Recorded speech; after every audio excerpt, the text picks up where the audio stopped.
Hello everyone, welcome to today's video. In this video we will be talking about strings in Java, and we will also be discussing some of the important points related to basic applications of string in Java. So let us get started.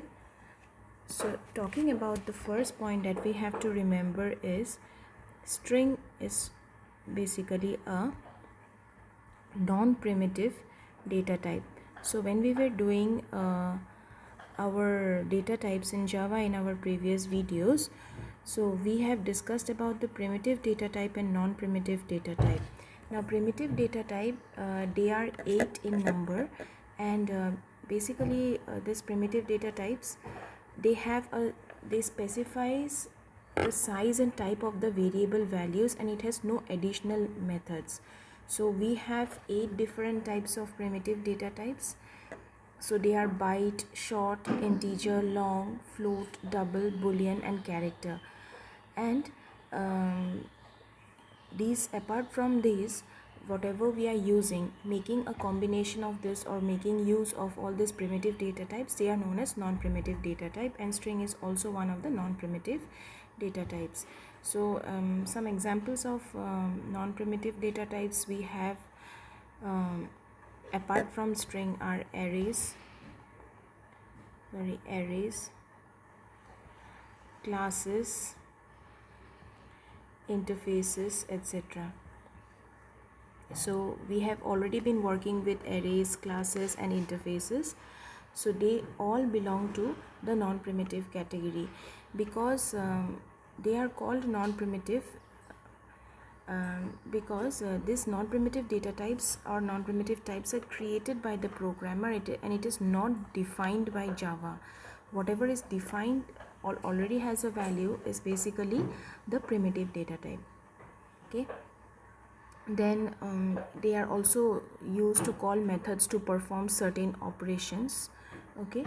So and also non-primitive types can be null. Okay, this string can also be, they can also have the value as null value. So null is also possible here. Okay, and non-primitive types, generally they start with an uppercase letter. So, like string, we always start with an uppercase letter, as compared to a primitive data type which always starts with a lowercase letter. And the non-primitive types have, or they all of them have the same size. They basically do not depend on the data type. Now string, if we are considering string, so we call it as a non-primitive data type because it references a memory location where the data is stored in the heap memory. So talking about string, if we are considering this particular non-primitive data type, it would be references a memory location. We will talk about all of these in detail. Memory location where data is stored in the heap memory, or it is also known as string constant pool. About SCP we will talk about in details in our next video. And when I'm writing this statement, it means that it references to a memory where the object is actually placed, and thus the variable of non-primitive data type is also called reference data types or object reference variable, because it is pointing to this particular heap memory where this object is actually stored. We also call this string as object reference variable because it will be pointing us to the memory of this particular of any object or of any data.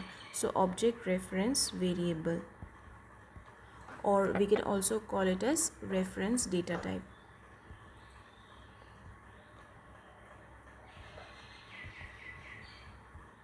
Reference data type. And this object reference variable, they live on a stack memory, and the object to which it points always lives in the heap memory. Okay, so all of this we will be talking about when we do strings, when we are doing proceeding in the video and also in the subsequent videos. So right now we'll just focus on that. This is just a primitive data type, non-primitive data type. So the second point that we have to remember is that string is a sequence of characters. String is a sequence of characters. So as already discussed, character is basically a primitive data type. So string, it is also considered as the sequence of characters, or we can also say this is an array of characters. Sequence is nothing but an array, right? So array of characters, we can also call it as this. So array of characters. Now how we can consider that a sequence of characters can also be considered as a string. So this can be represented as, let's say, character array. We will declare character array C is equal to, let's say, let me write down the characters as J, then A, and V, and A. So Java is a string, right? So when we are considering this, we will now write down the string object, which is basically a sequence of characters. So we created an object string, which is basically a sequence of the characters JAVA, which is present in the character array. Okay, and this basically, if we are considering the interface that it is implementing, that means it will be implementing a particular interface. Okay, and this interface is also known as character sequence. Okay, so if we are taking, or we will talk about this. Okay, so whenever we are using this particular statement, or we are considering this particular representation, it is actually implementing the character sequence interface. Now this character sequence is basically nothing but an interface. Okay, so this interface it will be implementing in order to make this particular representation possible. Okay, now the third point that we have to remember about string is a class. So we can consider string also to be a class. Not only string, we have other associated classes along with string. Okay, now since string is a class, essentially we can create objects of that class. Now talking about this string is a class, that means it can be represented something like this: class string followed by a class body where multiple different methods can be mentioned, right? However, this is not the correct syntax of defining string as a class. For this we have a different representation, that means the exact syntax basically is different. So let me show you how we can write it. So we can write it as public final class string. Okay, public final class string. So this is how we will write it. Now since all the classes, or all whatever class we create or whatever interface we are creating, right, so they have the parent class as an object, right? So string also has the parent class as an object, so it will extend the object class. So it will basically inherit the object class. So we will write extends object, and since it implements, since we already considered that it is an array of characters, right, so it will implement the character sequence interface, as well as serializable. So we can write here as comma, serializable and comparable. So these three are three different interfaces which string would be implementing. So it will be inheriting the object class, which will through extends, okay, extending the object class, and it will be implementing three different interfaces, which is character sequence, serializable and comparable. We will do programs using all of this, and we will actually understand how these things are implemented, but the actual syntax of string class is basically this. Okay, and if we are considering if we are trying to use this particular string class, then we have to use the package java.lang.string. okay, so that we will also talk about when we will do the programs later. Okay, so talking about if we are considering string, so string as a class, so string as a class, that means it will definitely have we can also create an object of this class, right? We have seen that if we are creating a class, we can also create the object of that particular class, and we can call the different methods which are there within that class, right? So first, before we go into the next point for discussion, we will see a very small example, okay, using string. So how actually we can print a string, but okay, no, before that we will talk about the fourth point. Okay, so fourth point is basically, since we talked about object, so we will also talk about the object creation.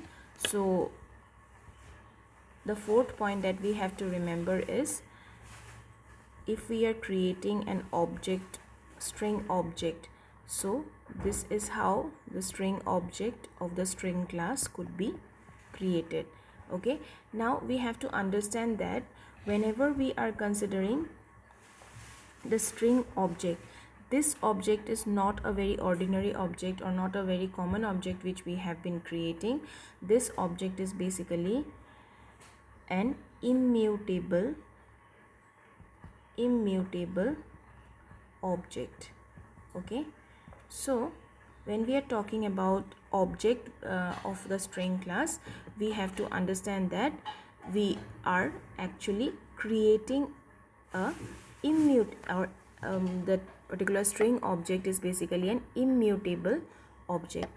Okay, so we will actually find out that an object is considered as immutable if its state cannot change after it is constructed. So if we have already constructed an object, okay, an object is already constructed, and if its state do not change after its construction, that means we can call it as a immutable object. And they are particularly useful for concurrent applications, since they cannot change the state, they cannot be corrupted by thread interference or observed in an inconsistent state. Basically, we cannot modify those objects, okay, or modify the state of those objects, because the state does not change, right? So talking about strings, we can also we have already been creating strings, and we have already been creating string object in this manner, right? If you remember, string s is equal to, let's say, hello. So this is also a type of object creation, and this is also a type of object creation.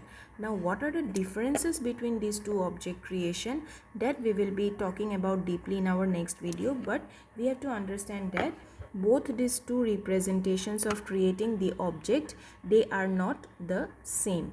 Okay, this widely depends on a concept which is known as string constant pool, and this string constant pool is a very important concept, both from the perspective of your academics as well as from the perspective of the interviews.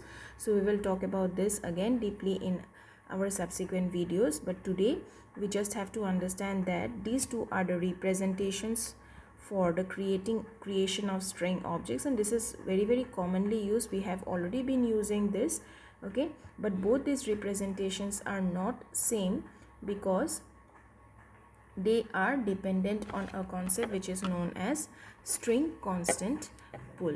Okay, so now talking about just a small example. So if we consider a small example related to string, so what we'll do is we will just write it down. So let's say class test, okay, and here let us write it down: public static void main string.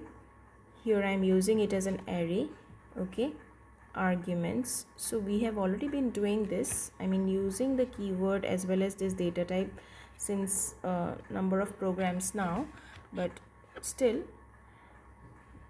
we would like to see this. String s is equal to, let's say, hello, and after that we will simply use it to print the hello or print the string, print ln, and here we will write down s.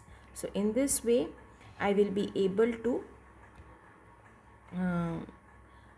create this object, okay, and then print the value which has been initialized in this particular object. Now there are certain since we are considering string as an object, okay, it will contain different methods which can perform certain operations on the string. So one such common method which we have already talked about is the length method, okay. So this is one of the very common methods which are used in string. Now suppose I have a string, let's say I am using a string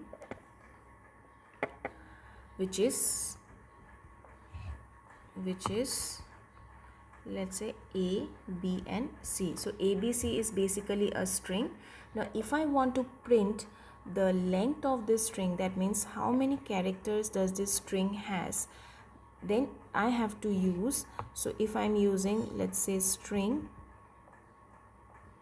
A is equal to ABC. Now if I have to print the length of this string, I simply have to call this particular method which is associated with the string object, and I shall get the value which is there. So this output, the output which will be generated is basically 3. Okay, some more methods are which are associated with string is, let's say, to uppercase and to lower case. So these two methods are also widely used in order to convert the string into uppercase. So ABC here it will be this, okay, and now suppose if I have an uppercase string somewhere, it will be converted into lowercase, okay.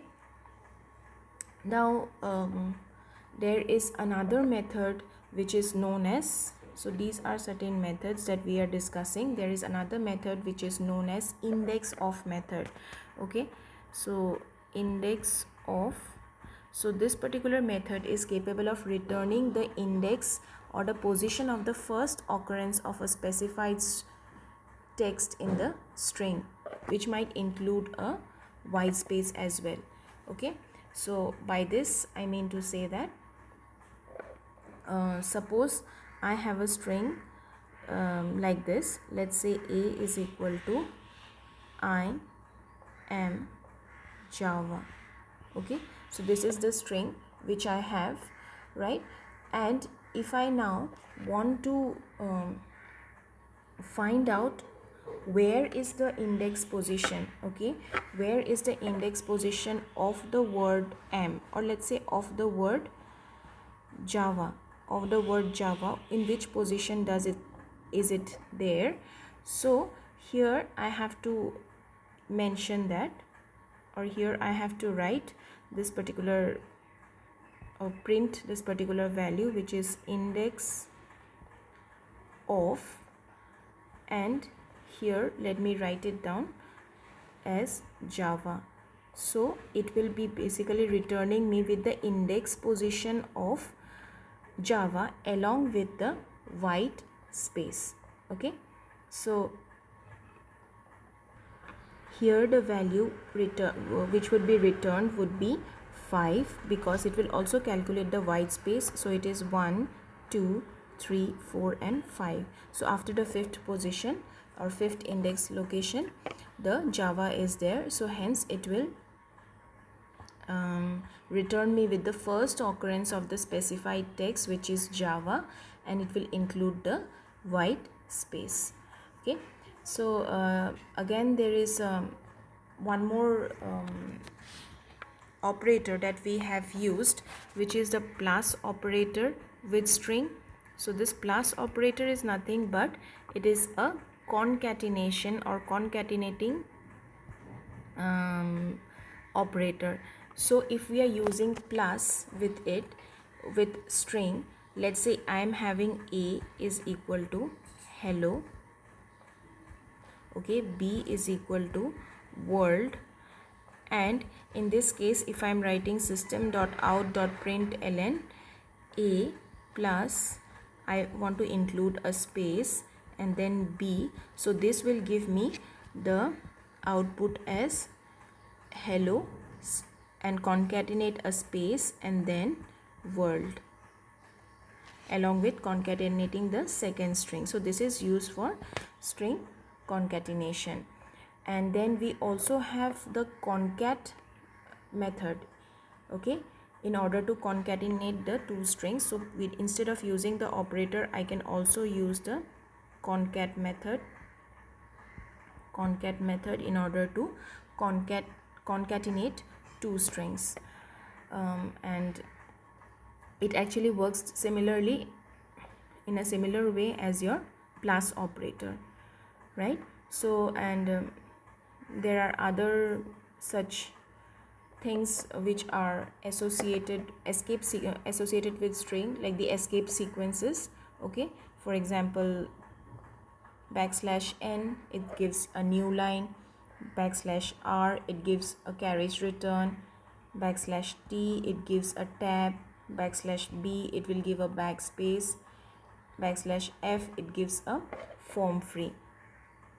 So these are certain methods which are already there, some certain common methods which are already there, and we will also further discuss about string in details in string and all the other methods which are associated with it. Now the next thing is, how do we create a string? Okay, so in order to create a string, we generally use three different classes. One we already saw, which is the string class. Okay, the second one is we use a string buffer. So instead of string, we can also use string buffer. And the third one is the string builder classes. So all these three classes are basically used in order to create a string. Now when we are doing this, or when we are creating a string using any of the three classes, we have to understand that string is basically responsible for creating immutable objects. Okay, whereas in these two particular classes, which is string buffer and string builder, we can create mutable objects. That means the states of these objects can change. Okay, moreover there are various other differences which are associated with each of the classes, and we will talk about each of them in my next video in detail. So this is all about the basics of string and the application of string using Java. So we have already talked about string being a class, string being an object, and basically it is considered as a sequence of characters and how it is implemented, the different interfaces that it implements. And since it is a class, it is actually extending its parent class, inheriting its parent class, which is the object class, right? So these are some things that we have to remember while we are doing string using Java. And we also talked about some of the very commonly used methods. Some more methods we will discuss deeply in our next video. And we also talked about briefly the three different types of classes which is used in order to build string or construct a string object. So we will discuss further on this later. So this is all for today. Thank you.